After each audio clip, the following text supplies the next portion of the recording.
ایک تو نیند لوگ نہیں لے رہے, ابھی کوارنٹائن موڈ میں رات بھر جاگ رہے ہیں, ابھی جنید بھائی سے بات ہو رہی ہے, نیٹ فلکس دیکھ رہے ہیں, موویز دیکھ رہے ہیں, تو ٹائم جو ہے نا وہ آپ کا کل کرنے کے لیے, تو امیون سسٹم اس سے بھی متاثر ہوتا ہے. آغا صاحب سب سے پہلے تو یہ آپ کیا لے کر آئے ہیں بسم اللہ اور یہ کیوں لے کر آئے؟ بسم اللہ الرحمن الرحیم. یہ میں آب زمزم لے کے آیا ہوں. ٹھیک ہے. آج میں لوگوں کو, مسلمانوں کو بتانا چاہتا ہوں کہ اس کے فائدے کیا ہیں. صحیح. آج چونکہ سائنس عاجز آ چکی ہے, یہ جو بیماری وبا پھیلی ہے اس سے سائنس عاجز آ چکی, کوئی حل نہیں نکل پا رہا, لیکن سائنس نے ہی ہمیں اس کے فائدے بتائے. ایک جرمن سائنٹسٹ نٹ فیفر نے بتایا, ایک دوسرا جاپانی سائنٹسٹ ایموتو نے بتایا, پروفیسر ایموتو نے کیا بتایا. تمام لوگ, میرے بہن بھائی, تمام لوگ گوگل پہ جائیں اور لکھیں جاپان کے سائنسدان کی تحقیق آب زمزم پہ کیا ہے. آپ کو معلوم ہونا چاہیے کہ ہر بیماری کے لیے اللہ نے اس میں شفا رکھی ہے. اس کے کچھ استعمال کے راز ہیں, تھوڑا سا ٹائم دیجیے گا تو میں اس کے راز بھی بتاؤں گا. اس کے کچھ استعمال کے راز ہیں, لیکن خدا کی قسم کھا کے کہہ رہا ہوں کہ یہ کمال کی شفا رکھتی ہے. ہم صرف پانی سے تمام بیماریوں کا اس کا علاج کر سکتے ہیں, اپنی قوت مدافعت کو بوسٹ کر سکتے ہیں. سائنٹسٹ کہہ رہا ہے, ایموتو کہہ رہا ہے, پروفیسر ایموتو کہہ رہا ہے کہ یہ قوت مدافعت کو آپ کے بوسٹ کرتی ہے. تمام امراض کی شفا اللہ نے اس میں رکھی ہے. یہ معجزاتی پانی ہے, میں نہیں کہہ رہا ہوں, سائنٹسٹ کہہ رہا ہے کہ معجزے رکھتی ہے, معجزاتی پانی ہے, اللہ کا انعام ہے, تحفہ ہے تمام خلقت کے لیے, انسانیت کے لیے. اچھا, اب اس کو کیسے استعمال کیا جائے؟ اس میں ایک تو خصوصیت یہ ہے کہ پروفیسر ایموتو کہتا ہے کہ اللہ نے اس کو قوت سماعت عطا کی ہے, سنتا ہے یہ پانی. میں نہیں کہہ رہا ہوں, پروفیسر ایموتو کہہ رہا ہے کہ قوت سماعت دیے, قوت گویائی دیے اور قوت یادداشت دیے. یہ یادداشت بھی رکھتا ہے.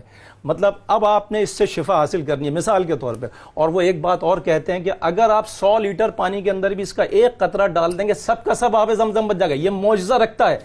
8 سال پہلے مجھے کسی صاحب نے, میرے دوست نے, یہ مجھے پانی گفٹ کیا تھا. آپ یقین کریں ایک قطرہ بھی اس میں کم نہیں ہوا. یہ معجزہ اس کا, نہ یہ بھاپ بن کے اڑتا ہے, میں نے جس کمرے میں رکھتا ہوں گرم کمرہ نہیں ہوا.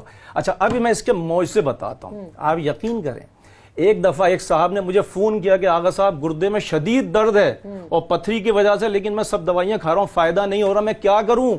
میں بہت عاجز ضعیف آدمی تھے. میں نے کہا آپ یہ کریں کہ آپ آب زمزم نکالیں اور اس پہ 41 مرتبہ 41 ٹائم سورہ فاتحہ پڑھیں, سورہ الحمد پڑھیں, ساؤنڈ کے ساتھ پڑھیں. کہنے کہ ساؤنڈ کے ساتھ کیوں؟ میں نے کہا یہ سنتا ہے. یہ میں نہیں کہہ رہا ہوں, سائنسدان کہہ رہا, سنتا ہے. انہوں نے ساؤنڈ کے ساتھ پیا, تھوڑی دیر پینے کے بعد انہوں نے 1 گھنٹے کے بعد مجھے فون کیا, کہنے لگے آغا صاحب یہ کیا ہے یہ؟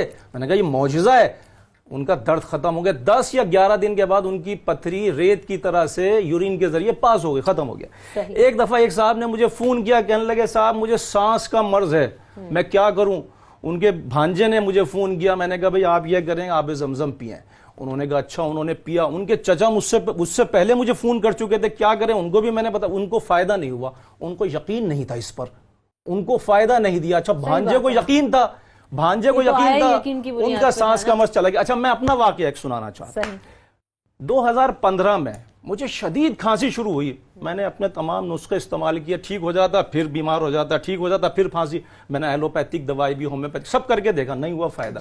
اب یقین کریں, میں نے یہ پانی نکالا, رات کے کوئی 12 بجے پانی نکالا اور میں نے سورہ فاتحہ 70 مرتبہ پڑھی. اس پر 70 مرتبہ پڑھنے کے بعد میں نے اس سے کہا تجھے میں واسطہ دیتا ہوں رسول اکرم صلی اللہ علیہ وسلم کا, خدا کی قسم کھا کے کہہ رہا ہوں, میں خدا کی قسم کھاتا نہیں ہوں, میں خدا کی قسم کھا کے کہہ رہا ہوں کہ وہ دن ہے, آج کا دن ہے, میری کھانسی وہ دوبارہ پلٹ کے دوبارہ نہیں آئی.